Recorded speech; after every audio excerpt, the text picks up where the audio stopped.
ভোলার চরফ্যাশন উপজেলার উপকূলবর্তী ইউনিয়ন হাজারীগঞ্জ, যেখানে নদীগর্ভে বিলীন হয়ে যাচ্ছে একের পর এক গ্রামের অস্তিত্ব।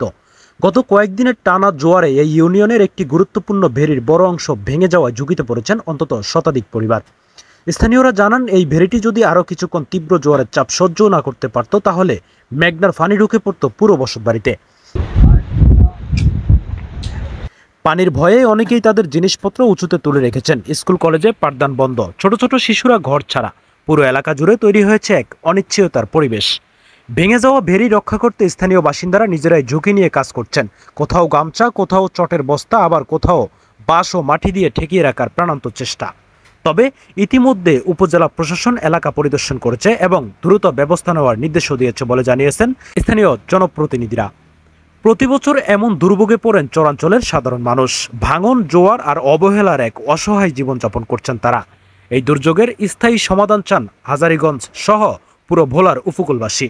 যেন বন্যা ভাঙনের আতঙ্ক নয়, তারা পায় নিরাপদ জীবনের নিশ্চয়তা। তুষার সুমন, বাংলাদেশ টাইমস, ভোলা।